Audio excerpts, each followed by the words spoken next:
platform for you. So there's a couple of ways that you can interact with us, and we very much want your input and interaction today. This is a fabulous space to discuss and share. So you have two options. You have the chat button at the bottom, and if you click on the chat button, you will see a welcome from Alicia. So Alicia looks after this chat button, and she plies you with an array of fabulous information. So she tells you who's speaking, she gives you all of the information, links to places that you can find information. So there's all sorts of information there. It's also your chance to tell us where you're from. So there's about 97 of you in the room already. So tell us where you're from. We know that we get people from all across the country. So do say hello, let us know where you're from. So Stephen, hello Stephen. By all means, chat to one another.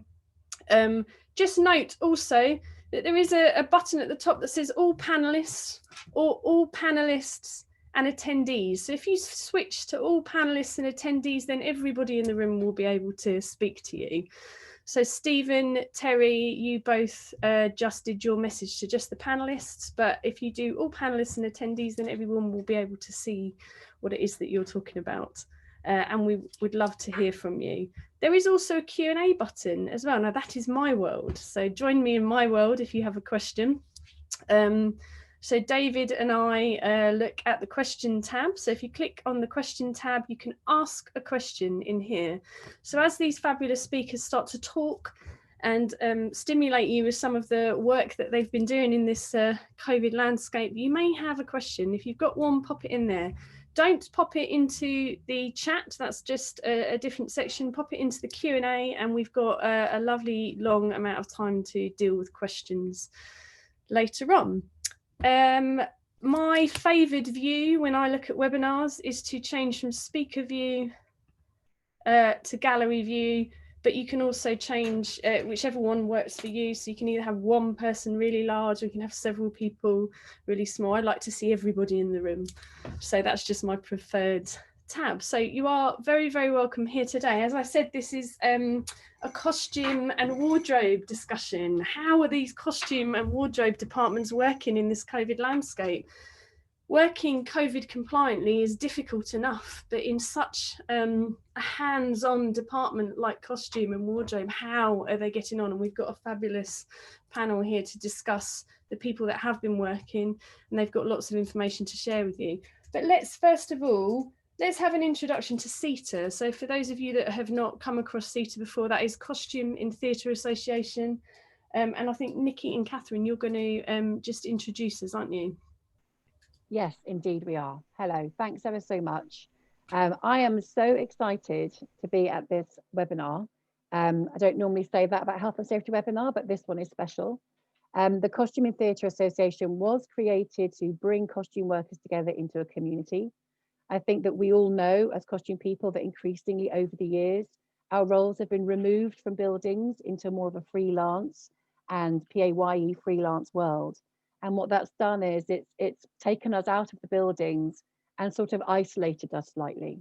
And costume supervisors and designers are also very isolated because they tend to work on their own and with the teams when they come in. So the Costume and Theatre Association is here to bring costume people together into a community. And one of the things I'm loving about this webinar is that we have lots of building people here as well, production managers and technical directors, and the people who are in the buildings and who do the production management. And the secondary purpose of the Costume in Theatre Association is to bring the groups together, is to bring costume people into contact with the people that they'll be working with. And we've been also part of the Alliance of Associations, where we've been talking to other people in other crafts, so light, stage and sound. And I think it's really important that we think about health and safety for costume as a conversation. I think costume people sometimes feel quite isolated in terms of the power they have in a building to work safely. And every single person on the panel has worked during this pandemic, and they've done that by having conversations with the people who have the legal responsibility, let's say, for the safety and well-being of people working in their building. We have all kinds of different events that we plan. We're trying to bring education and funding and other things to costume people in the theatre and the live entertainment arts. So I'm just really delighted the ABTT is working with us on this, and to thank Mig and Alicia for hosting the webinar. And I hope that we are able to answer any questions that you have.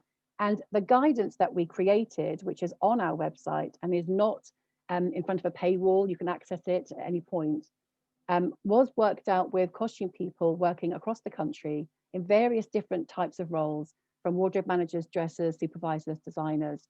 And it's like a pick and mix. The idea is that it is something where you look at your venue and your show and your resources, and you pick the things that you need to make the safety thing work for you. And so if there are any questions, obviously ask them here, but if there's anything at the end that you don't get an answer to, you can always email us at CITA and we will get back to you. Thanks ever so much. Nikki, have you got anything to add to that as a co-chair of CITA? To add to what Catherine's saying, no, I mean, she's just covered the majority of it. What I will say is that look out into the new year, because CITA's being invented and reimagined coming out of this, and we're just looking forward to having a lot more costume people involved with us and being able to create this incredible costume community and make it something that we keep with us as we keep moving forward. It's been missing from costume world for a very long time. We know that we need it, and we're actually really enjoying it. Some of the social events have been really, really good fun. So yeah, just looking forward to next year when we get a bit of a boost and a bit of a rebranding. So Alicia's put links to CITA's website. As a little, I hope you all know that by trade I'm a production electrician, so I'm very honoured to be for you to be invited me in the room today. But as someone that runs a theatre production course, I must say that I have been on the website and used the guidance to help me in my wardrobe department at the university. So it's important that we all understand how different departments work, especially in this COVID landscape. Is it okay to just mention that I've just been on to see if there's any kind of way of joining? There is no joining fee or anything. So I do encourage you, very few things are free in the world, so go join them, join the discussion, join the community, and sign up. So let me explain who else you've got in this room. So you've got Catherine and Nikki, but you also have 4 other people as well. So we're going to hear from Charlotte, Lucy and Claire later on, but let me just let's just introduce Richard and Richard's role in this. So Richard, do you want to just introduce yourself? He's a very valuable person to have at this time. Hi there, good afternoon everybody. Lovely to see you all. Nice to see some familiar faces in the chat. You know who you are. So I was brought online here to help support CITA early days as a lot of the guidance was being produced for some of the other crafts. So as part of my experience across theatre, events and broadcast, I was able to help some of our panellists and bring in some of that experience, having worked with the team here and in fact yourself as well, Mig, in history in times gone by. So I helped bring some common sense and also having had experience across broadcasting during COVID, some of that insight into live action, just to paint a picture. So that's my input.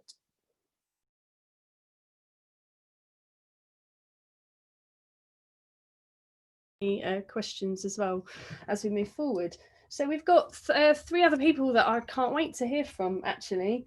We're actually going to, each of them have worked on different projects during this COVID pandemic at this time, and they're just going to do a very brief outline of what they worked on and what some of the changes are. And again, if any questions come to mind during this, feel free to pop them into the Q&A. So we're going to start with Lucy.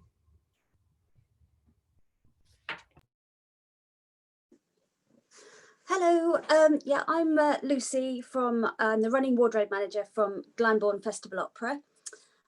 Feel very, very lucky this year to have been able to put on some performances, firstly in the gardens in July and August, and then we moved to the stage for our Offenbach in the Market for Love, and we're now continuing with some semi-stage production of The Magic Flute. So we have been providing very limited costumes and are fairly small scale, but you know, the process has been learning the pigeon steps of how to move forward, and a learning curve for how we can embrace, you know, the future projects. So mainly, you know, we set up having read all the guidelines that you just mentioned, and you know, various research elements that I went into to provide the right support and the right format that we could work safely with these costumes and the artists themselves. So having had all that information, I then put like an environment together where I could work safely. Primarily, I set up a red zone for like dirty costumes as such, and a green zone for a clean zone, and then that also I had an area where I could quarantine items. So it was really key for me to have 3 separate areas to identify what was going on. I then set up the protocols that I would process all these items through. So, you know, if I was collecting laundry, it would go either into the quarantine zone or the red zone to go into the laundry to then come out into the green zone. So there is a very thoughtful process that you need to go through, and an adapted way of thinking. The tasks that I've thought about doing, you know, a second nature before, all of a sudden have become very much the same thing but in an altered fashion. So that's important, that it can be done, but it must be done with great thought.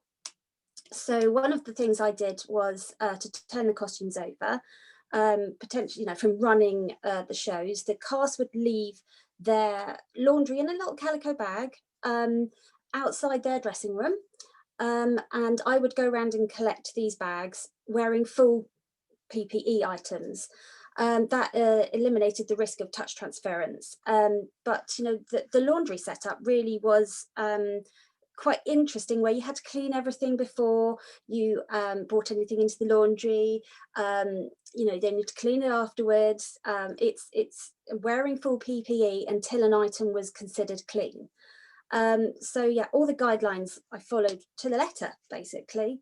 You know, the extra products that I used were also quite interesting, on top of my usual items. So like an additional laundry cleanser, which, you know, some may say might not be necessary, but I thought, well, why not, if it's not going to do any harm?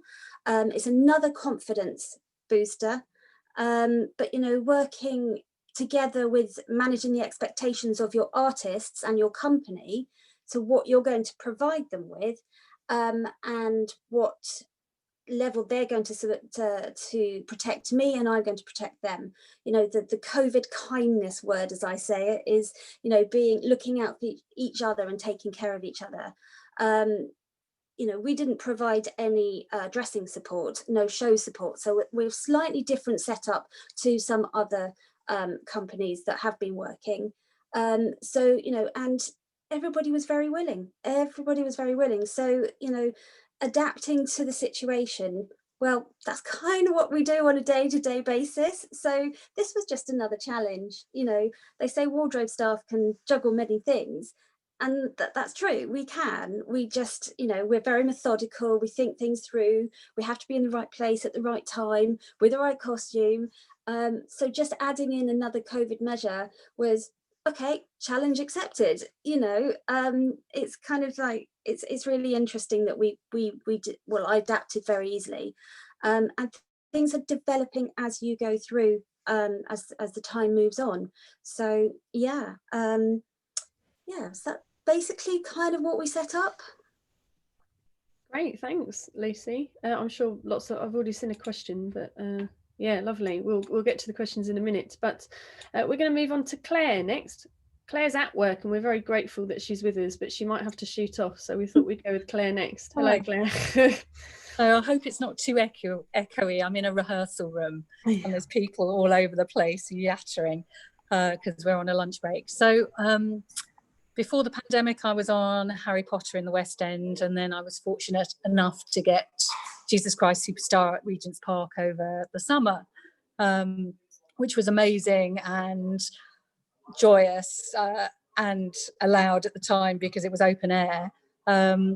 We had a lot of talk between all the different departments before we actually started. Our technical manager, Andy Beardmore, had gone through all the legislation, and then he spoke to each department to see how we could best bring a show together as safe as possible. As we were doing a musical, it was a reasonably large cast, and even though we were promised a concert version, by the time we actually got to the show, we had changes, and we had to work out ways of doing those changes so that the cast who were unmasked could be changed, mainly from behind. We did a bit of swooping, grabbing people from behind, and made them do everything they had to do in the front. The stage area was laid out well to allow lots of distancing, and when people came off stage they had to go to marked spots, and we did the same with the quick change areas, so that we had nearly 2 meters between every single changing point. All the staff wore masks all the time. The cast were only allowed to take their masks off for performing, but of course it meant that when they came off as changes they had no masks. And you know, we had to be really careful about making sure that they felt supported, but we weren't putting them at risk or putting ourselves at risk. So we had hand cleansing stations everywhere. They actually put an extra sink in at the back of the stage so we could wash our hands. Nothing prop-wise was handed to anyone without a cloth. So even when cast had to take something on stage for another member of the cast, they were given a clean cloth to hold the item and hand it over. So there was no touch transference. And when it came to laundry, and you know, we ended up doing more washing than you'd ever imagine in a normal show, just because once it had been worn, it was considered contaminated. So basically whatever we could wash, we washed. We had a lovely route into laundry. Things were transferred into dirty trucks. Everything that had been touched by clothing that had been worn had to be cleaned. So all our baskets were cleaned, all our trugs, every surface was cleaned. And basically once the dirty stuff had been transferred, it was a full-on clean. Then it was, once it came out the machine, it was going into clean baskets and clean surfaces. All our sorting was done in full masks. We did try using visors as well for a certain amount of time, but because we were wearing headsets for the show, we actually found that the headset and the visor and the mask was all a bit too much. The only time we insisted on using the visors was if we had to do something face to face. So there was a little bit of makeup that had to be done. So the one person put on a visor as well as a mask. When the sound person was checking the position of the mics, he had a mask and visor on. On the whole, because we were behind the artist at all points, we found that the visor actually was harder to work with. And we tried gloves for a certain amount of time, but actually when you're doing up fastenings or pinning, the gloves actually became a major issue. So we insisted that before you touched a costume or a person, you washed your hands. Once you finished with that person, you washed your hands again. I actually lost my fingerprints from cleaning so much. So when I came to sort of log onto my iPad, it wouldn't recognize me until I tapped the number in. So, I mean, we had to up the cleaning, both of ourselves and our surfaces, dramatically. But we had no testing on site. So basically our only control was a temperature check when we arrived. So we had to think that everybody was potentially infected. I mean, touch wood, we got through the whole run and we had no COVID on site at all. But we still had to treat everybody as being a potential risk. But that was how we did it at the park. Lovely, thank you, Claire. Thank you. I'm aware that you're sort of on lunch and whatever, so are you staying with us, or do you need I'm here as long as they don't need this rehearsal room. So if I run away, if she has to leave, then we'll just we'll see this lovely wave. But thank you very much. It's great insight, and obviously from me, having spent time with Andy Beardmore, it was lovely to hear your everything you're reiterating exactly what he said, and he obviously has come to speak to us, which is fabulous. So, but last but not least is Charlotte. So Charlotte, a very different kettle of fish on Sleepless, but obviously, yeah, let's hear how you got on there. Yeah, hello everybody. Yeah, I did Sleepless. I was on it just before lockdown hit. And then we found out quite early on, I think it was at the end of June, we got an email saying that we were going to be going back in August, which seemed at the time a little unbelievable, but there you go. Most of you probably know we had a testing system set up and we were tested every day, which definitely helped alleviate anxiety, like more so than anything else in terms of actually getting the job done. But we couldn't guarantee, we couldn't just rely on the testing that you got a negative result, so therefore it was fine. So we still had to put all the other procedures in place. And very similar to Claire, because I contacted Claire and Nikki and everyone before going back, so I followed the same guidance. My main concerns were the producer wanted to recreate the same show. You know, we were just about to head into tech when lockdown hit. We had the costumes, we had the set, the show had been created, and when they wanted to come back in August, they wanted to create the same show. There wasn't a concert version, there wasn't, you know, scaling it back in any way. I think other than taking out a kiss, and we had to provide some gloves that weren't due to be in it, the show was exactly the same. So my two main concerns were quick changes and handling of costumes and resetting, and how you can limit, you know, the interaction of that, and then the cleaning protocols of how to ensure that everything is safe on a daily basis for everyone. I had dresses, I had 3 dresses, and there were 2 in wardrobe. And similar to any other show, generally, you know, you now bubble a dresser with your performers, but it's the same as allocating, you know, female ensemble, male ensemble to someone, and that was it. And I kind of had to think, if someone got a positive result, how can I minimise the impact that that's going to have? So if a performer or a dresser, you know, got a positive result and they've got to self-isolate, how can I reduce the amount of people that are going to have to disappear off the show for a week, 2 weeks, or however long?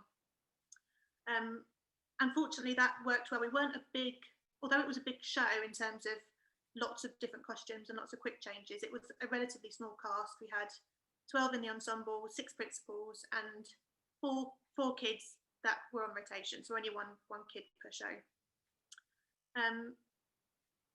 So yeah, that was kind of the basic setup.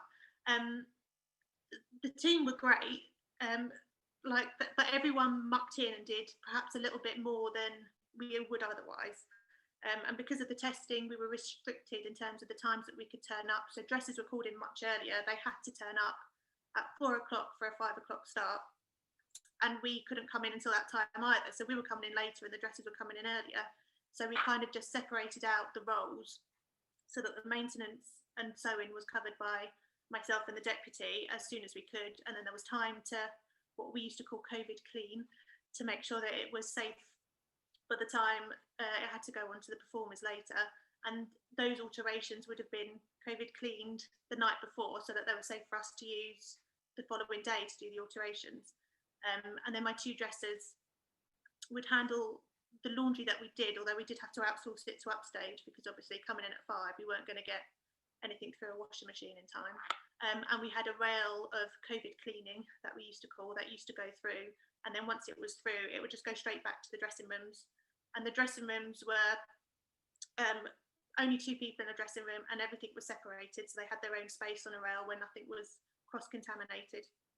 And I think that was the hardest bit to kind of figure out, with so much going on, with the costumes coming on and off and all the rest of it, was just keeping everything as separate as you could and keeping track of the things that would have been cross-contaminated, as it were, and had to be cleaned, and reducing the amount that we had to do during the show of that. We were very lucky that the dressing rooms were all on stage level. So before lockdown, I was talking about having quick change areas. There wasn't a huge amount of space actually within backstage. So if I had have had quick change areas, it was quite small. And when we were coming back, I just said, nah, we're just going to take everyone back to the dressing rooms, and they're just going to have to run if they need to. And we had a one-way system, so you went down the corridor on the left and then up the corridor on the right. So there wasn't any bashing into anyone. And it worked really well. Everyone was really supportive, and wanted to do what they needed to do in order to get us all back to work. So there wasn't any questions. The producers were really open if I had problems or had a solution, but it was going to be something different to the norm. They were really open to, you know, fixing the problem. They wanted to do everything correctly. They didn't want to, you know, take any shortcuts anywhere, which definitely made life easier as well. And yeah, it's just a case of having to think before you do anything that you'd normally just do a second nature.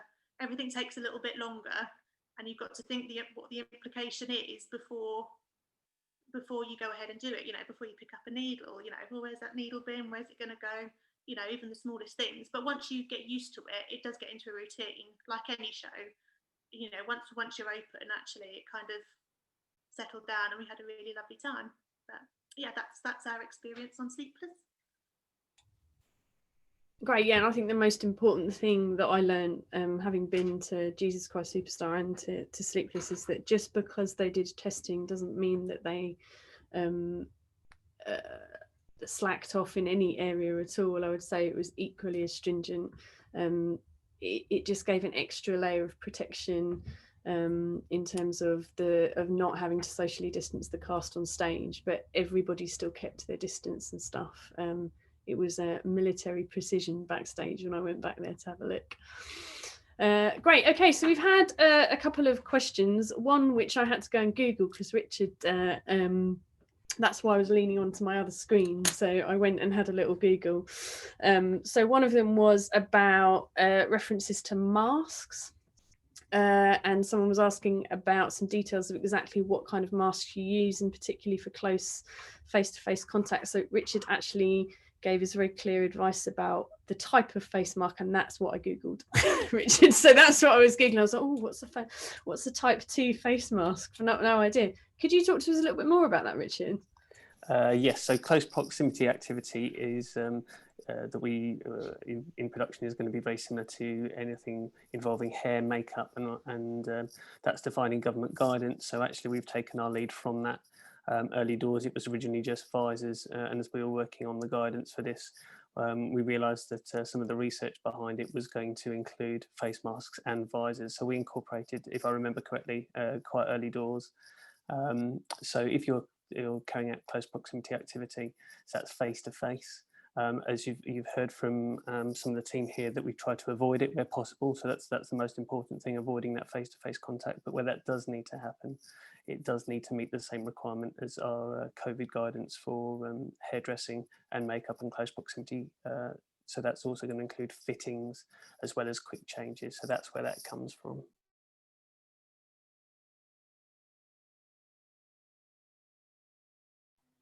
Meg, you're muted.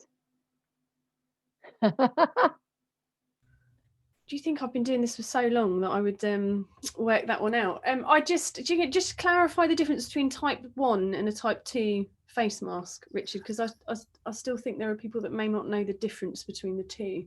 Okay, so there's actually a number of different terms that we've used probably interchangeably throughout this. So we've looked at face covering and face masks. When we talk about type 2 face mask, I think you pop in the link there. We're looking at a medical grade face mask. It is effectively PPE. It's a form of community protection, so it protects people around the individual, not the wearer. We've referred to face coverings, which is something that you're going to be familiar with in your day-to-day life. So that's when you pop into Sainsbury's or Waitrose or other well-known brand of supermarket. You're going to wear a face covering that might be made of fabric or bought from Amazon. So type 2 is specifically required and identified as part of that guidance. That's why we've recommended it. Cool. I hope that clarifies it. So I use a buff and I put that over my, I've got it here, look. Because I teach and I just pull it up and put it over my face, but that is not a type 2 mask, that's just a face covering. So I hope that clarifies. I've definitely learned something today. That's why I was Googling it. See, it's good to do these things, what can I say? So yeah, I hope that answers that question a little bit for you. There was also somebody, lots of questions about PPE, but there's somebody asking about PPE. What was like your go-to item for PPE? What made your life a lot easier? What was your preferred, was there something that made life easier, more comfortable? I I can jump in on that one. I was going to say, is it helpful to go through the fittings process that we've been doing here, which is a whole different level of military operation now due to the 48-hour quarantining that we're doing with items coming in from costumes. Just to give some context, we, as you can see, I'm in the costume studio now. We have been able to complete fittings for the West End production of Frozen outside of the lockdown, but in between the time we managed to go back in August, and we managed to do that because we had a really, really successful protocol that was put together by myself and the costume team, and in direct input from Disney and from our health and safety manager at Disney as well. Basically what we found, just to answer the question first off, the best thing that I found, which is going to be controversial, I'm going to try and catch Richard's eye on this one, but the visors that we use when we're in fittings, because we're using a double layer, we use the medical and we have the visors. In the heat that was going on in the summer, the thing that changed our lives were the ones that go on glasses, and you buy them and you put them over the top, and they're so comfortable and so easy to wear, and the fact that we forgot that we were wearing them, and the amount of people that would just pick up a glass of water and try and drink it without even realizing that it was on there was incredible. But I was just going to go back over the sort of the fittings protocols. So what happened with us is we started off, we contacted absolutely everybody that was going to be involved in our fittings. That was the cast and the costume makers. And we had a quick chat about vulnerability, and we had a quick chat about where they were coming from, what was going to be happening at home, and to just make sure everyone was okay with actually coming in first off. And I think that's really important, because you genuinely don't know what's going on outside. After that, we managed to get our schedule together, which I have to say, if I was doing it in non-COVID times, would probably have been about 2.5 to 3 weeks maximum. It has taken us a lot longer than that. We've had to limit the amount of people in the space. We've had to limit the amount of people's travel. We've had to be really, really mindful about how we operate, and that has added a lot of additional time. We've been fortunate enough that we've had to do that, and I know that that's going to be quite a big challenge for people going into production when they're not going to have the luxury of this sort of extended time. Frozen was due to open originally in October. It has been moved to the spring, so we had the time to facilitate that. Before anyone comes in, we send out a copy of our protocol so that everyone is aware of that when they're going in. They know what's going to happen, they're comfortable with the procedure, they know what they've got to do, they know what's going to be expected of them. That again was really important. But one thing I have learned is that we can't stress enough is that not everybody is going to absorb that information, not everyone's going to actually take that on board. So we make sure we go through it again when people arrive. And that brought us into the level of needing somebody in the room that was just taking care of COVID for us. We were fortunate, again, we were able to use our head of wardrobe, who's going to be working on the show, and also when he wasn't available, our company manager. And that was so valuable to us, because it meant that we could have somebody just watching for those details, just watching for those things, and making sure that we were not stepping out, because habitually you go into doing something the way you've always done it, and you're almost having to fight your instincts. Getting costume makers that have done the job amazingly and do the job amazingly, but they do it almost on autopilot, and you have to have someone there to say, no, keep your distance, you need to step back, you need to put your visor back on, you need to wash your hands, you need to do this. And that was really, really helpful to us. The actual fittings itself were taking place with everything was clean. So the costumes were brought in 48 hours in advance. They were sealed. They were put in a new area where we had them separated from everything else. We had that affected our costume makers' deadlines. I have to say that's also something to bear in mind when you've got production schedules coming out, is that does massively affect their deadlines if the 48-hour quarantine is still in operation. When the cast came in, they were given a space to put their things. we made sure that they had washed their hands, that they'd had everything was cleaned down. Initially, we were actually asking them to shower, but when we moved to a slightly lesser level of concern, we made that an optional thing. We do ask them to make sure that they're not coming straight from a dance class or coming straight from a gym, just to mitigate that potential of them being sweaty or whatever into a costume fitting. And that's just nice behavior in general for costume people, so let's encourage that all the time, not just in COVID times. With our costume makers, we encourage them not to bring kits. So what we did was we had fittings kits that were sterilised and sealed, so that you would actually have to cut open the kit, and that was given to each person, and that was changed between each actor. So the costume maker would, even though it's the same costume maker, it's a different artist, so we would actually have that change between each person. Obviously that means a lot of turnover and a lot of additional equipment, but we just found that added another layer, and it added another level of security. If someone can, you know, you're actually making sure that nobody has touched this and it's been completely sterilised beforehand. And the other layer that we had with it was we had a COVID health declaration form that we would send out, and that kept us able to keep in contact with everybody that had come in. It meant that if someone had ticked something, I could follow up on it. I could actually check, you know, if they did, was it a mistake, was it not a mistake? And we became part of the NHS track and trace app. So that was another layer that we added. And so far we've had absolutely nothing come out of us. We've done a full round of fittings for our entire company, including some wigs and makeup fittings, and we've had absolutely nothing. So we're very excited. It's actually a really successful protocol. It's straightforward, but it does take some getting used to. So it's a lot of work, and it is a lot of preparation, and it's a lot of communication between everybody as well. It's a lot of talking and making sure that you've got everybody on who understands, you know, that we do need to have these conversations. If we're doing something and our, you know, our production manager isn't aware of something, or isn't on board with that, or isn't allowing the time for that, that's going to become problematic. So it's definitely about making sure that we've spoken to everybody, and we've come at it as a massive, great big effort from everybody involved. So that's where we come from. Great. So there's a question in here that I don't get, and I really enjoy these questions, and I hope this makes sense to you. But it's saying, any thoughts on ozone boxes for cleaning purposes, positives and negatives? But for the lampy in the room, if you could explain what an ozone box is, that would be lovely.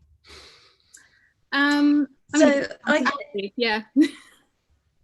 Yeah, so we have an ozone box at Glyndebourne. And I believe Upstage dry cleaners do as well. Ozone is a oxygen molecule that blasts through bacteria and virus and breaks the formation of the molecules down. And it's an oxidation process. So yeah, basically you can debug a garment, and it's a gas, so it's not wet, and basically it goes into a cabinet which is puts the gas inside and then takes it out safely, and the only problem is you do need to lift up areas of a costume to get the gas into all areas, and at the moment it is only claiming to be 99.9% effective. There is no classification that it is 100% proof, but I don't believe anything is. But you know, there is no formal statement yet that ozone will kill the coronavirus as yet. So can I just clarify, Lucy? That sounds to me as if that sort of box thing that you've got is something you had pre-coronavirus. So we did, yes. Okay. Yeah. Basically, we use it for interim cleaning of destroying bacteria, basically. But it's moving forward in the processes of how you deal with refreshing costumes, not removing dirt, but refreshing costumes. Okay, there you go. Learn something new every day. That's my thing that I've learnt today. So we've discussed fittings. Have you been doing measurements as well? This is one of my questions because I know the wardrobe team here, I've just been into the foyer and they've issued tape measures, and I think they're measuring themselves, bless them.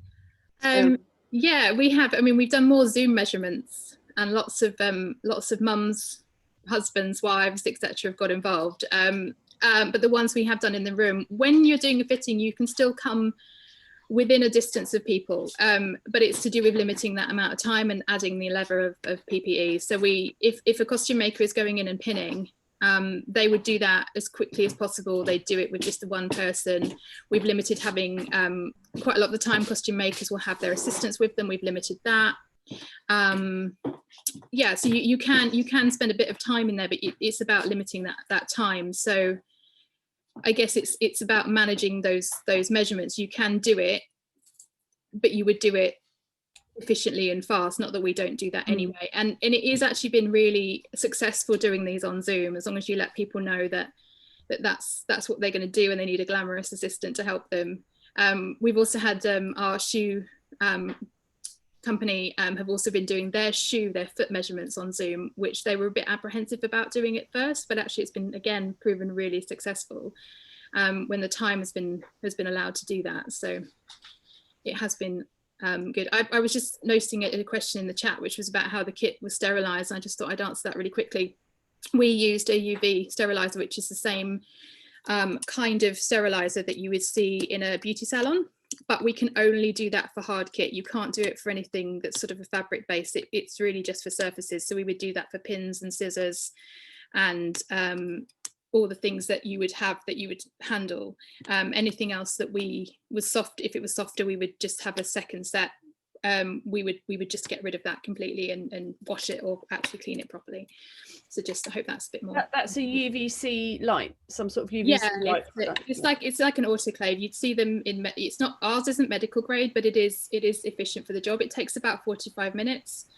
And that's been our amazing COVID assistants have been turning these kits around for us. And actually, but we would spray them or wipe them all down, and then they'd go in, and so they'd have a double layer. It's just, and that is something that you brought in, so you didn't have this UVC lighting? No. We bought that. That's a COVID measure. Okay. Yeah, we bought that specifically for the COVID.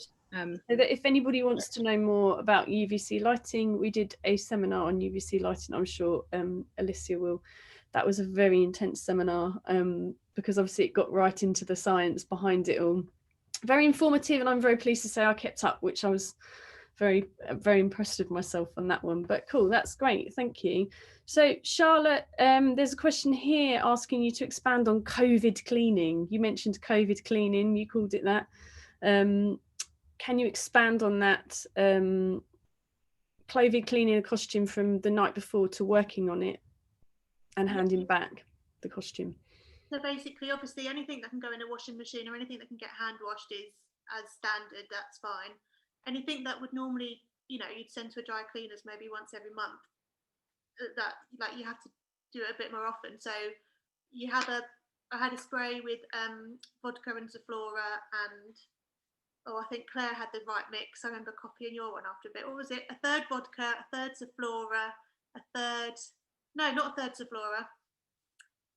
vodka, a third water, a third Febreze, and 10 drops of Flora in a spray bottle, and all the dresses had one of those. They were all armed with them, so you'd completely douse the costume with it, so it was like really wet, and then it would go in a hot box for 2 hours. So you do that at the end of the night. I had one for like clean stuff, anything that had been hand washed. I had a hot box for that, and then the other hot box was for COVID cleaning, which was prioritise the stuff that we would need to work on the following day.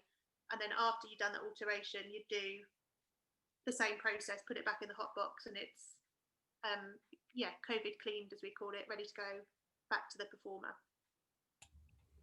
Just mention that cleaning product again, because there was another specific one about the mention of sprays. Obviously you guys have got fabulous concoctions that you can maybe you can email it to Alicia and we'll write it down, because if anyone's memory's like mine, you probably won't remember it. But I mean, it's just like a concoction, like a made up one, but I'll put the formula in, but I give credit to Claire Hartley for that one. That's not my concoction.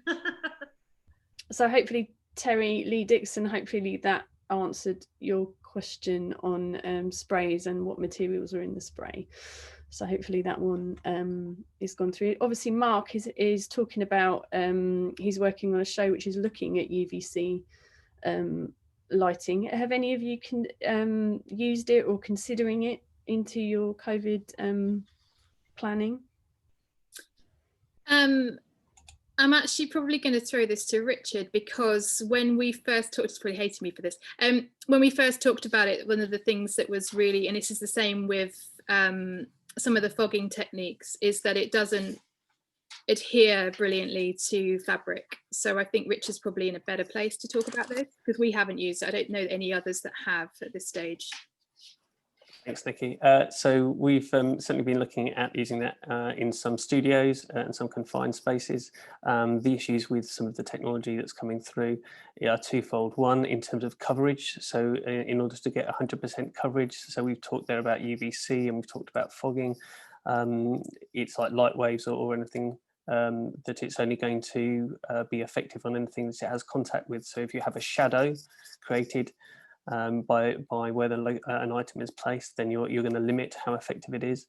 I think secondly, the important thing around the costume guidance was we looked at the materials used and some of the methods of manufacture, which means the idea of popping it in your hot wash isn't as effective as perhaps it might be for standard workwear. So between the limitations of fabric, the way that they're manufacturing the technology, there are some challenges at the moment. There isn't a silver bullet.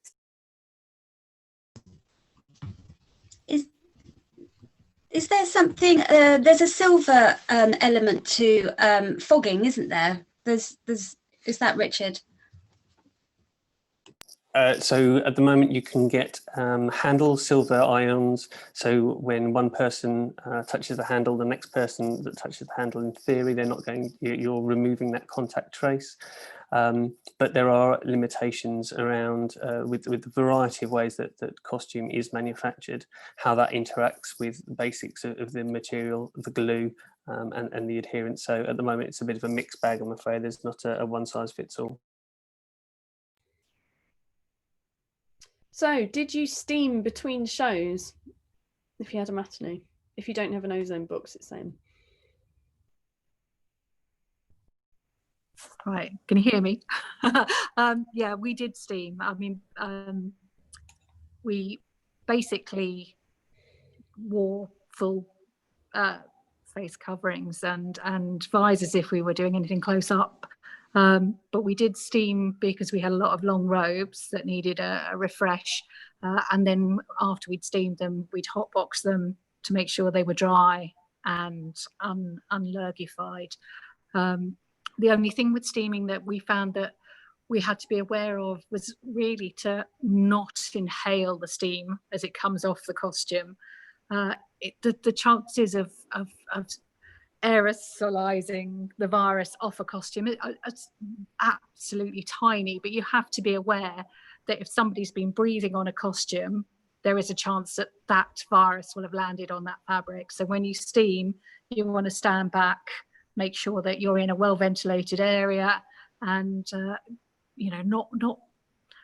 not risk shaking the virus into the air. So steaming is good and the heat is quite good, but you're never going to be able to steam a costume for long enough to guarantee that it's actually killing off the virus.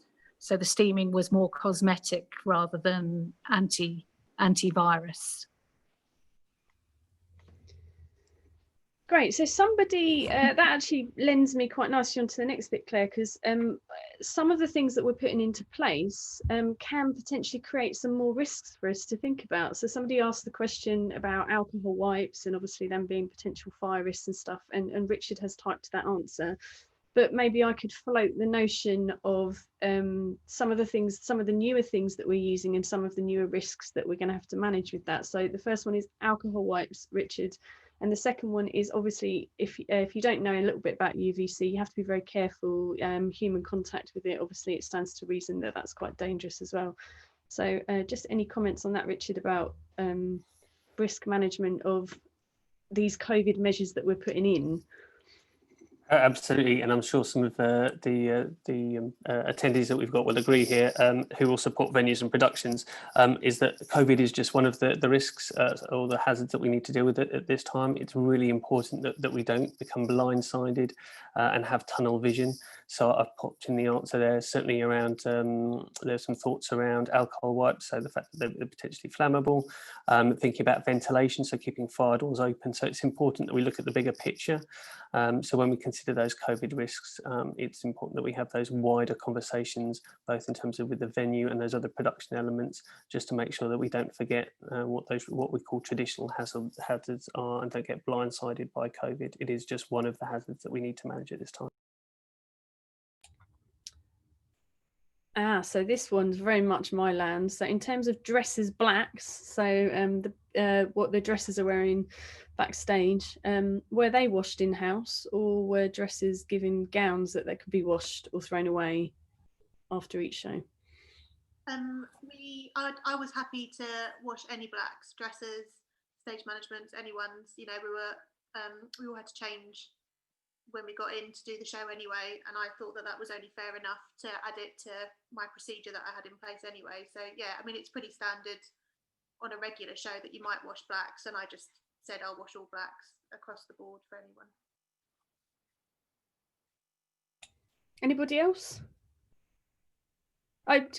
Actually, could you just mention, so Charlotte, you mentioned that people had to change when they came in. That's quite an interesting comment to have made. So did they come in like civvy clothes, and then did they have like in-house show blacks? Yeah, it was just like to run the show, like for the tech team would be in blacks, which, I mean, to be fair, wardrobe don't always necessarily get into blacks, but we just enforced that on this show because it was an easier thing to combine all the COVID safety. Yeah. Well, and I think also at the time we were going back, that was a lot of the guidance that a lot of people were getting in terms of getting out and about was, you know, take off clothes that you've been travelling in, and then you've got a clean set when you get in, and then there's less chance of passing it on. So I think at the time that was just something that we just put in because it just felt like a safe thing to ask and a relatively straightforward thing to ask people to do.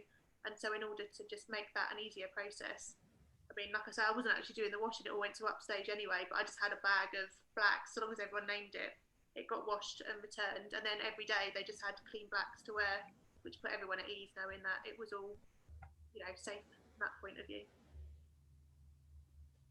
So there's still a lot of confusion about steaming and whether it is something that we should do or shouldn't do. So if water turns to steam at 100 degrees, then why doesn't this kill the virus? And then other people are saying that they seem to have information or guidance from someone that it isn't safe. So perhaps we could all have a little listen about steaming. Just take that again. I mean, steaming will kill the virus, but you have to make sure it goes through the whole garments, and it has to be quite a long and steady process. And most of the time when we're steaming a costume, we're wafting to make it look pretty. So we're steaming it lightly to get creases to fall out of. If you were to go over every centimetre of costume with the steam, and you were completely obsessive about making sure all of it was steamed thoroughly and slowly, you probably would kill all the virus. But on the whole, most people are just doing it as a light refresher on the costume. So that, you know, it is probably killing some virus, but not necessarily all of it, and not enough that you could say it is completely safe. So it is good, but we don't do it for long enough. You know, that's why we would steam and then put it in the hot box and give it a bake as well. So it had the heat from the hot box and the steam. But it's like the whole UVC thing is, you know, things have to be hit by the steam, and how many people are going to steam on the armpits of a jacket? You know, you tend to steam the bits that are visible and the things that get creased when people sit in them, but you don't do every centimetre. And, you know, the UVC light won't hit every part of the costume unless you pin it up for one bit, leave the room, zap it, come back, move it around. I mean, you know, there is no fogging or steaming or anything that will hit all the costume for long enough all the time. which is why we have to do all the layers of different things. So protect ourselves so we're not breathing anything in, protect the cast so that we're not breathing on them. Steam will work, but just as a layer. You can't guarantee that you're going to be able to do it for long enough to kill every single particle of virus. Great. Okay. Obviously, there's lots of different opinions on that, but it sounds to me, as a lampy looking in, that as many levels that you can put into this to mitigate against it sounds like the same as putting a visor on and a mask, 2 layers plus testing as well. Sounds like a brilliant thing. So there's a question that was already answered by Nikki, giving this fabulous model of this sterilisation tool or something that sterilises. What I found quite fascinating about this particular question was it's talking about procedurally how you work in wardrobe. So there is a longevity to activities that you do. So this lady is saying that she works on TV production and she's struggling to see how long-term these COVID measures are going to have an impact. I'm trying to find a way of phrasing this question logically. How has this impacted the time it's taking you to do your job? There is a time frame that you have to do fittings in and whatever else. Has this made your life just 10 times longer? Yes. I mean, you can't lie. Yes, it has. But I think it gets easier, but that's where the advanced planning comes in.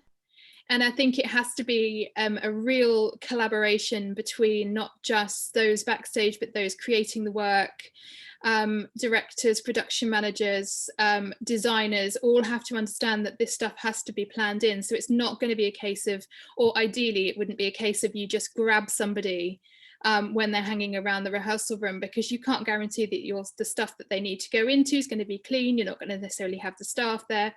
We have to make sure that this stuff is planned in. So with the space and with the resources, you can do the same level of fittings. But thing that we found is that we do only have one costume supervisor, one associate designer, one designer, and especially if they're on Zoom, they can only actually see one room at a time. So that's a big challenge, that they can't just flip between rooms really anymore, because of course every time you're moving between all these spaces, you're going to be risking contaminating each of these spaces. So it's a huge collaboration. I know, Catherine, this is something that you've been really sort of trying to put into words for us as CITA, as something that we can offer as a way to go forward. But yeah, it's about communication and planning.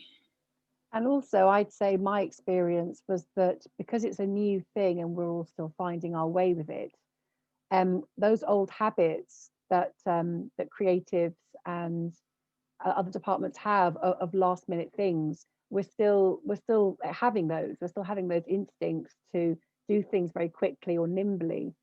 And if we want to be able to have that flexibility, we've got to build it in a bit beforehand. So the job that I was doing, there was a desire to have fittings booked quite rapidly. And because we knew who was going to be in the show, and because I was the associate designer on it, we knew what they were approximately wearing.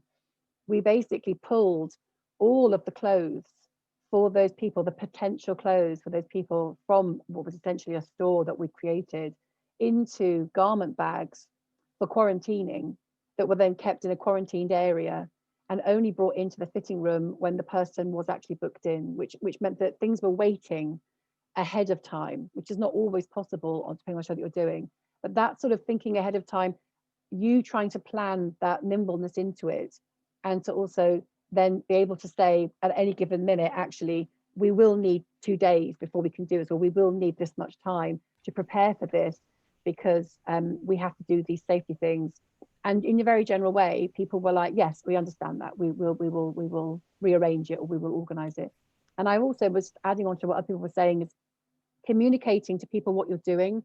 So performers coming in for fittings, even though you may have emailed them beforehand, or there may be a procedure that the company's put in place beforehand, whenever anybody came into the fitting, we always had to go through the whole thing again verbally, because also we know as costume supervisors and designers, you're trying to create a welcome in the fitting room. The fitting room isn't just a hyperclinical medical let's get this costume on you without killing anybody. It is also about creating a character. It's about finding the right thing for them to wear. It's about getting the fitting time to make sure it fits perfectly. So talking to the performers at each stage, actually, is almost like narrating the fitting at each stage of what you're doing, why the pins are coming out of a special box, you know, why the garment is something they have to get out of the bag themselves. We had lots of performers do these things for themselves, and we would normally do it for them, and that was to minimize the contact. We were at a distance when they were doing those things, putting those things on, giving instructions, and then we would only come into close contact for very, very, very fleeting moments. And like Claire was saying, with the quick changes, often from behind, like we'd always have the performer facing away from us. We'd have the double face covering, gloves. And I think it's just continuously reminding the actor what's happening and why you're doing it the way you're doing it. Actually, you don't then lose the contact, because I think sometimes all of the coverings and everything can mean that you're losing contact with the creativity of what you're trying to do. But actually, if you can talk through it with the performer, you're still getting all of those different things. So in essence, everyone's been pretty cool with the fact that we need to allow more time and less demanding. Most departments have been quite okay with that. Can you foresee anything that we potentially have implemented during this COVID landscape that would be nice to keep? I'm just thinking that in my lighting world, I get a fit up now where I don't get bothered by any other department, which is absolutely fabulous. And if we could keep that in some way, that would be brilliant. So I just wondered, have you guys encountered something that you would quite like to keep going forward? Something I would like to keep is organising and booking fittings and them not changing, and it not being the case that the fittings happen on the hoof as and when we'll release somebody from the rehearsal room in the next 10 minutes, that there is actually a rigidity because of the amount of work that the costume department has to do to get that correct costume in that correct space within all the protocols. You book the fitting and the fitting becomes this little, you know, protected space. And I would love that to carry on, because that's been the best thing about it, is like knowing who's coming in and having them come in and have them be fitted and then have the next person come in. It's been brilliant. So somebody was asking about what we do. I'm gonna slightly change the question to, what would you do if somebody decided they were going to go into self-isolation? So did we have contingency plans for staff absences in that sense? Because obviously I've had to have loads of contingency plans for the fact that students don't turn up now because of course they've got to go into self-isolation. Did you have anything in place for that? I'm going to go ahead and be completely honest and say no, actually, insofar as we thought we did. And I think the important thing about this kind of seminar is, as well as giving information, it's also admitting when things don't always go the way you'd like them to. But of course, the moment that we had somebody that we thought was isolating, they isolated. And the important thing is to stay in contact with that person, because what we weren't brilliant at actually was staying in contact with the person who was isolating whilst also continuing with the work. This is pre-performance, so this is the creation process of the costumes. And actually that's really important, to make sure that person still feels like they're part of the team, because as we know, people isolate doesn't mean they have COVID. And to keep people in the loop and part of the meetings and part of the conversation, for their benefit and for your benefit and for the team's benefit. And I would say that's something that we don't always consider. I think when you're faced with a situation where someone might be isolating, you go into the emergency planning, which is all the health and safety planning of like making sure that everyone is safe, but maybe lose sight of the human being at the center of that. And we mustn't lose sight of the human being at the center of it. I had, because I was working singly alone, I didn't have any team around me. And actually, I was very aware of having to work transparently. So that meant that I had to archive a lot of procedures that I was going through. So if I was taken ill, then somebody would be able to pick up from what I had learnt and the processes that I was doing. So transparent working is integral, and not to create ownership of certain tasks, because you may need to deputize very quickly, that was my setup scenario that I thought would be necessary, and the what if scenarios were thought about. So yeah, that was my case. Great. I can't. It's not that I'm ignoring that question, Jane. You asked about the contingency plan if people test positive, but I hope you agree that we follow government guidance. That's the answer to that question. I'm not avoiding that question in any way, shape, or form. We're more discussing mitigation before we get to that, if that makes any sense. So it's just about having additional staffing, and if that was considered in the same way that you would have a tech swing if there was someone with a bug or the flu or whatever else.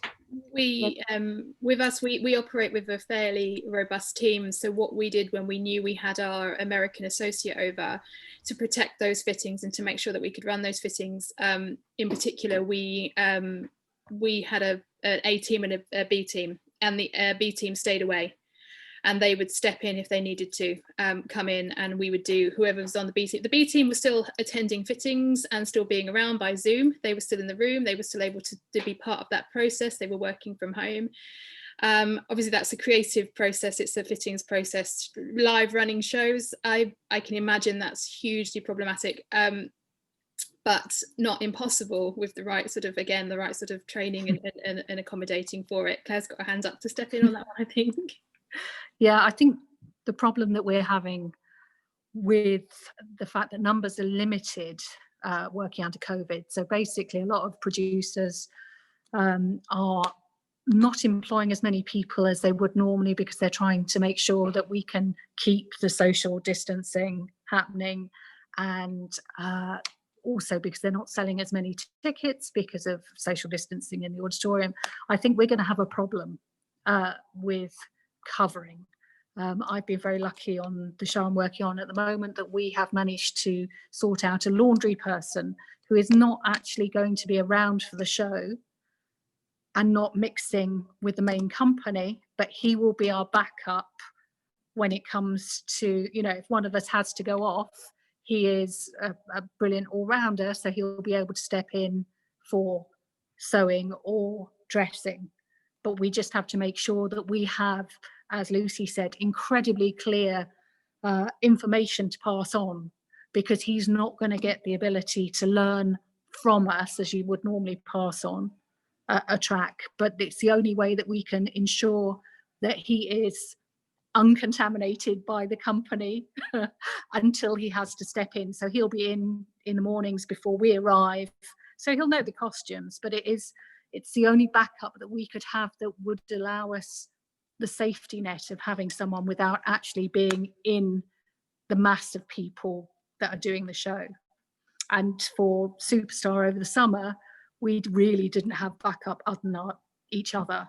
So even though we had all our quick change areas were separated and we didn't mingle in the quick change areas, we still had to have an idea of what was happening just in case something, you know, diabolical did happen. And, you know, touch wood, we were all fine, but we would have loved to have had that safety net. And I think it is going to be an issue moving forward. And I want to reiterate that I think for lots of costume people working in smaller buildings or don't have the necessary support in the best of times, and what they would normally do is if they were feeling unwell, they would power through that unwellness and they would just do the show sick. And what COVID is that you cannot do that. Government is telling you you cannot power through if you're ill, if you have COVID symptoms. So the necessary support to allow people to go off sick, which is something the industry is not great at, has not been great at for many, many years.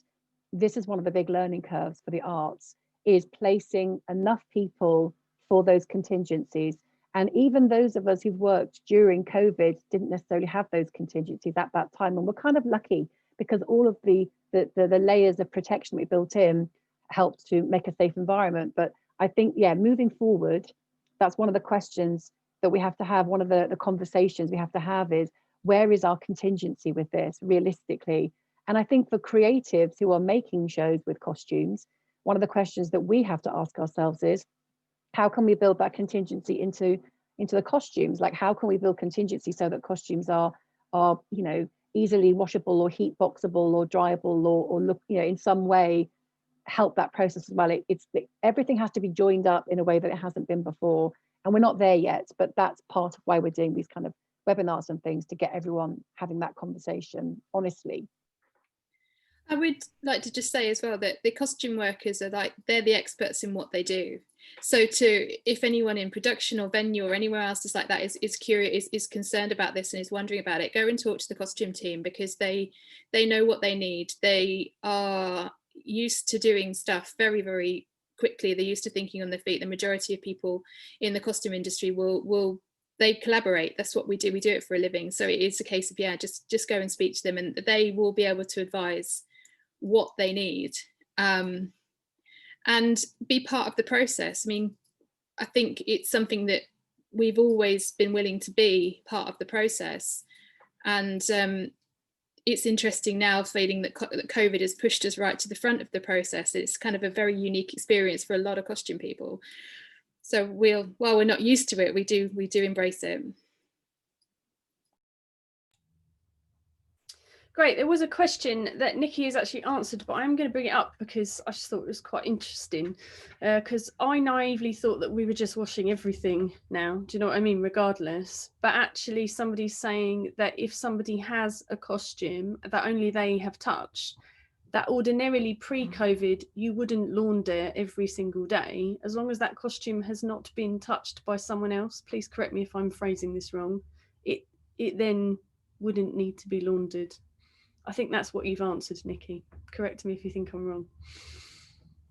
No, I think that's right. But we haven't operated as a running wardrobe in these times. That's my basis on creating the guidance, is how I've answered that question. But perhaps, Charlotte, maybe this is one more for you. Yeah, I'm happy to. I think it's although the actor may be the only person that's touched it, if it's sitting on a rail next to something that a dresser's hung up, you know, there is potential there for germs to spread. So it depends on how rigid, you know, your system is. Is it just one costume that only your actor's touching? They wear one costume for the whole show and then they hang it up themselves, then maybe that's fine. But it's, you know, is there potential for someone else to have, or even if they've been on stage and their costumes touch someone else's costume, then there's a risk there. And, you know, ultimately it's your responsibility to do something to neutralise that risk. That's the way I viewed it when we did Sleepless. And that was, like I say, we went back quite early, so I took a whole hog approach because I didn't want to take any chances.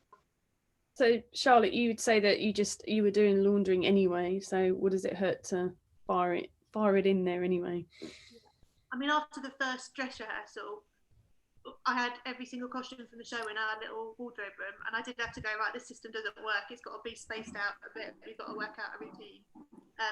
But yeah, in essence, we looked at, unless there was something that I could absolutely guarantee was only touched by the actor and was hung on a hook in a dressing room somewhere separate, I was fine with that. And even then, I think we still gave that a spray, but generally speaking, we absolutely covered everything. And we did it throughout the show, you know, the dresses, it wasn't like it was a wardrobe thing to do. Everyone took charge of their own thing, because we were all dressing, because going back to the cover situation, we didn't have enough cover, so I was dressing as well, my deputy was dressing, everyone was dressing, and we took charge of the things that we dealt with. And then at the end of the night, wardrobe took charge of the laundry situation. I think do you know what the most fascinating thing about being able to sit in all these different rooms with all these different departments is listening to the common themes that appear everywhere. So looking at producers and production companies, thinking about staffing and contingency planning and stuff, and we were absolutely in that culture of, if you had a bit of a cold, you just sort of powered through, didn't you? But even if it's not COVID symptoms, we really can't afford for people to have bugs and pass bugs on to our cast members. I mean, let's take COVID and pop it to one side. We're living with COVID, but actually it's really important that you don't get a cough or a cold or a sniffle at this time either, because we're already sort of understaffed. So I think it's a really good discussion. but it's a really difficult one, isn't it? Because of course financially we're all really stretched. So at the same time, whereas we want to be able to have this contingency in these staff levels, at the same time people budgets have been stretched to a point where we just don't we've got to start making savings and stuff. So it's a very difficult one. So I guess the other question that I wanted to pose to you, and one thing that I was pondering when I started to think about costume and wardrobe was, is anybody in your departments fearful of jobs? Are there jobs that have disappeared because of COVID? Wig people, early on in my wardrobe teams, they were saying to me, the actors can dress themselves, so-and-so can do their own makeup. I watched a video of the Hollyoaks cast learning to put all their own makeup on, and then I suddenly thought, oh wow, does that mean now that the Hollyoaks cast now will just put their own makeup on, and that makeup lady or person would ever come back? So that was my question to you guys about staffing. You're all looking blank. One of you can't. No, I'm just thinking, it's interesting because you've got the emergency response, in which case, yes, people are putting on their own makeup, people are doing their own quick changes or whatever. But that also leads to a certain type of product, certain type of performance, certain type of look, certain type of show. And I think the kind of theatre that we've seen being created during lockdown has varied from two actors in their own clothes monologuing on an empty stage to an empty auditorium that's been recorded and live streamed. Something like Jesus Christ Superstar that's got, a whole cast of people in costume, doing all the things. And I don't think that the industry wants to lose the richness of costume on stage in a live setting. So the real thing is the long-term effects of COVID, and this idea, I think that many people are in agreement with, that this won't be the last one, the last pandemic, that it's something we have to be able to live with moving forward. So we have to find permanent, I think, solutions and contingencies and measures to deal with the next pandemic that happens in order to preserve the arts. And what that exactly looks like, we don't know. But in terms of people, like, they're not being dressers on shows, I think what the folks in this webinar have demonstrated is that you can do a show with dressers safely. You can do all of these things safely. So it's a question of how rich we want our performing arts, live theatre arts to be, and to support that to be the case. And I think in terms of the large scale shows that are spectacle as much as they are, anything else, people want that, and the producers want that, and it's about having the conversations to make that happen. Has anybody else got an answer on that one, or did anyone else got anything to say on that one?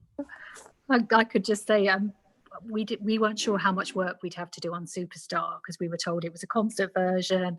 They were in one costume all the way through, and they were all socially spaced on stage. And of course, by the time we got to the show, we had them changing in and out of costumes, because most directors and people on artistic teams will want to provide a decent show.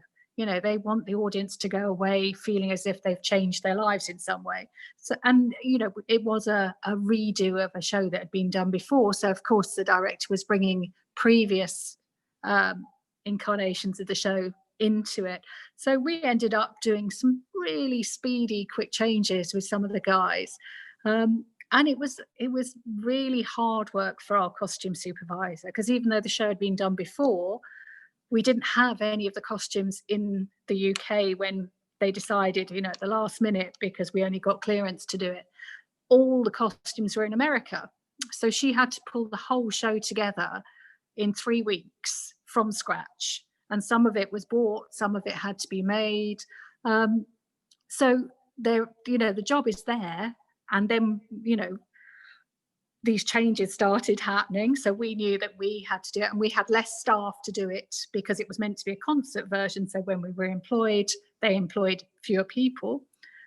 We ended up having to get a show wham person in, because originally we weren't going to have all the blood because it was a concert version. And of course, you can't do Jesus Christ Superstar without blood. And the blood was amazing. Yeah, but we had to alter the way that the blood was done. So even though we had a WAM person, she could only do his back and his arms. He had to do his own face and his chest, and his dresser ended up from behind doing his legs and feet.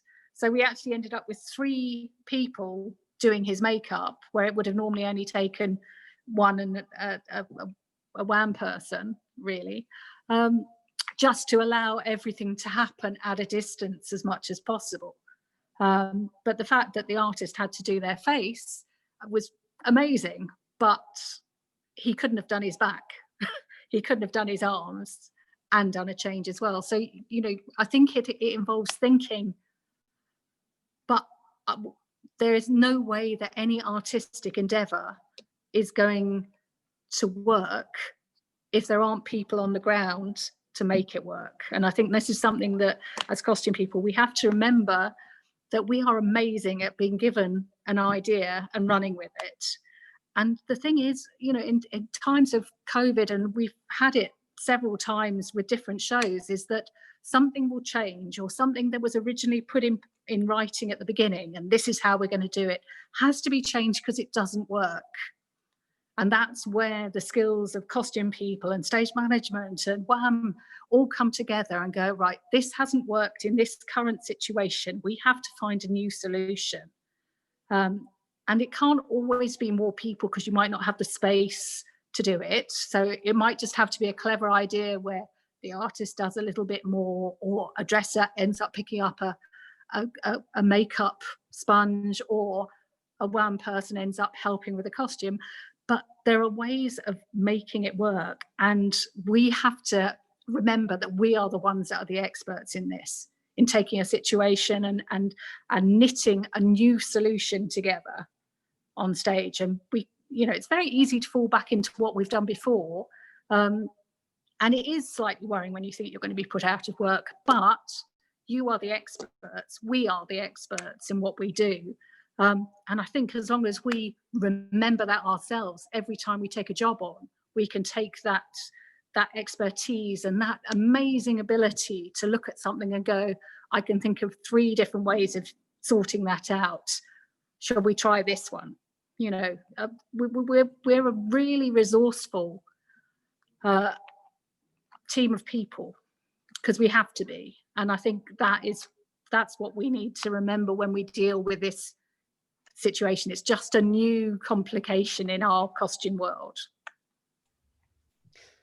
So we've probably got about 6 minutes left, and we've answered loads of questions, which has been brilliant, and we've had such a varied discussion, which is fab, and all of your insights have been amazing. I always like to just take the last 5 minutes and just sort of say, does anybody have anything that they just deeply want to share with, you know, the 100-odd people of your community?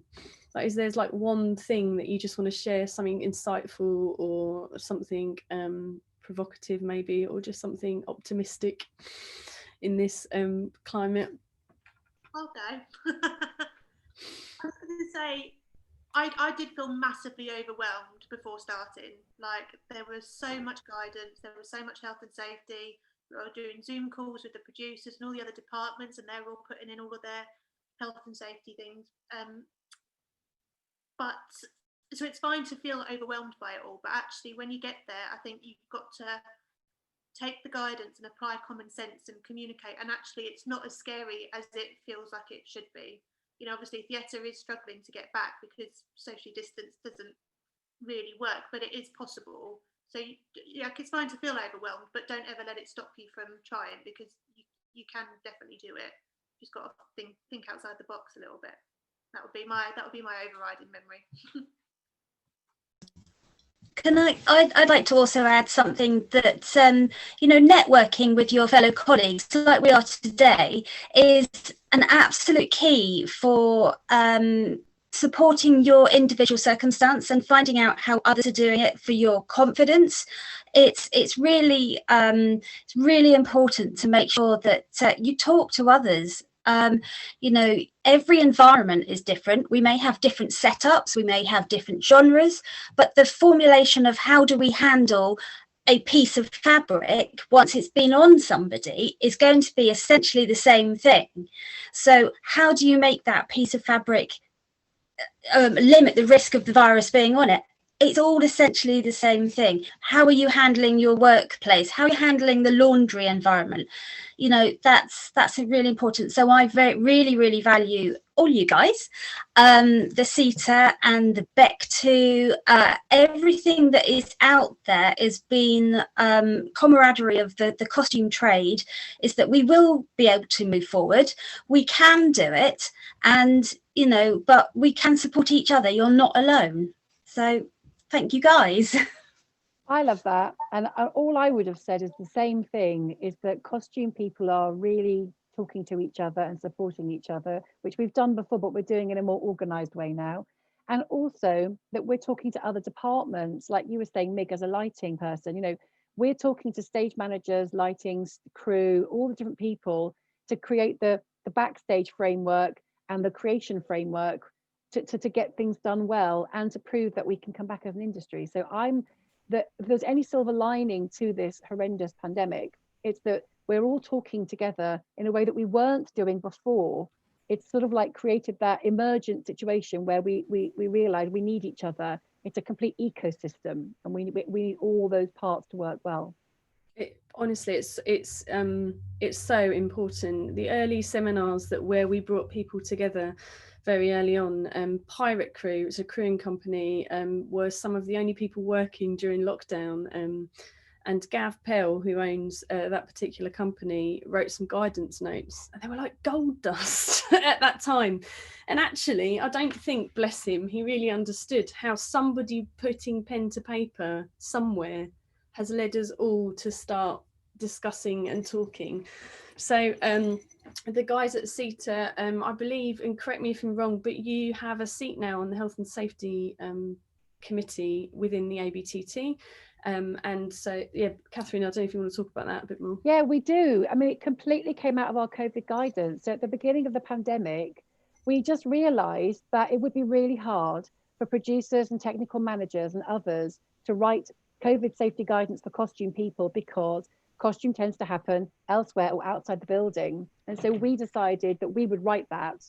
And actually, we watched, all of our committee members watched the webinar that Steve Pell was at talking about his guidance. And we were in the midst of making ours. And then we shared it with the ABTT, we shared it with BEC2, we shared it with everybody. And that kind of transparency that Lucy was talking about.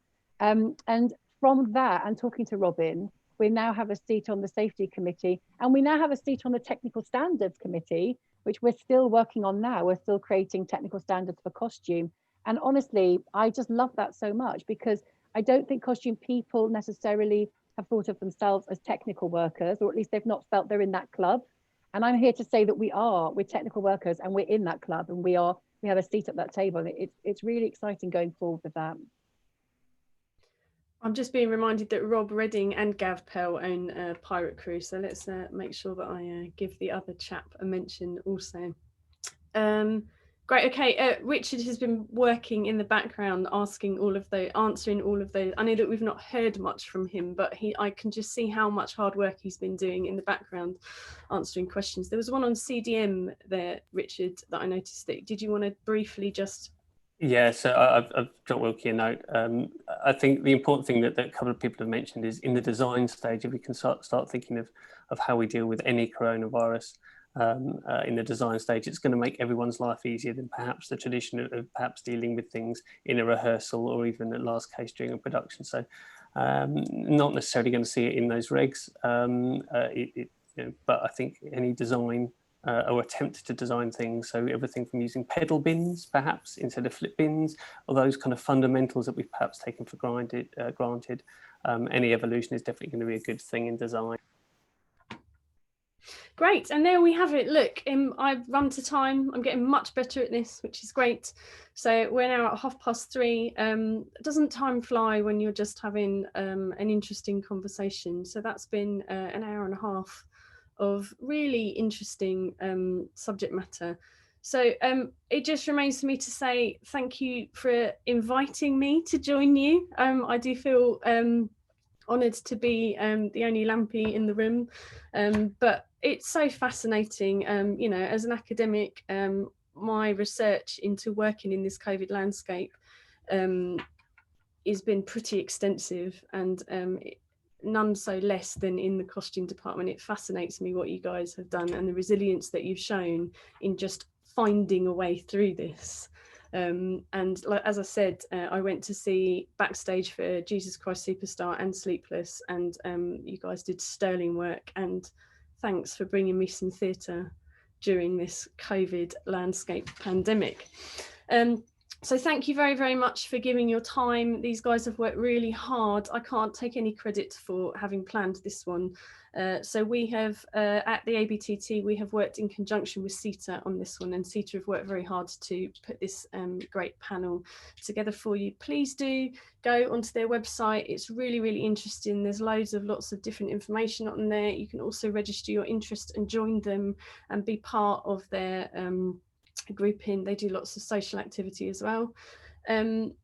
This seminar was brought to you by the Association of British Theatre Technicians. It is our mission here at the ABTT to provoke discussion, albeit in tiny little Zoom boxes, but that's the best we can do right now.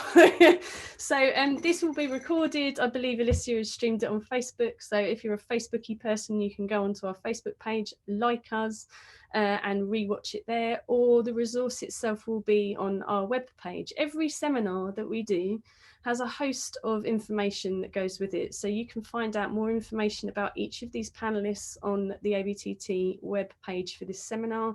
Any information that they have agreed to share on this will be on there. We already have the Sleepless documents, which has a little section on wardrobe in there, so you can have a little look, but anything that these guys have shared will be in there. There'll be links and guidance to the CITA COVID documents to help you if you're beginning to do your journey in risk assessing your wardrobe department. I'm sure these guys would be more than happy to help you. So if you haven't considered joining the ABTT, do come join my clan. I'm trying to join people to the ABTT, so come join us. An association is only as strong as the membership that comes along with it. I'm loving hosting these seminars, and I want to continue doing so. So pop onto the website. There's loads of fabulous membership options, really flexible payment plans, and lots of different options if you're younger generation or a student. And I know that we've got lots of students here with us today. Thank you for joining us. And you can also consider donating. There is a donate button on the ABTT website as well. So lastly, I just want to thank my backstage team. So Robin, he is the CEO of the ABTT. I'm not sure if he's going to turn his video on, but supports all of my mad endeavours, and thank you very much. David Evans is a fellow trustee and always is just always there morally to support me on these things. And Alicia is an administration guru, so she's been giving you all of the fabulous information in the chat box, hopefully with fabulous links and things to go ahead, and she makes all of this resources available on the website. So it's been lovely to sit in a room with you all and have this discussion. Alicia's got the magic button this time, so she's going to end it. Hopefully we will see you on another one soon, and enjoy the last few days of lockdown. Bye. Thanks, Mig. Take care.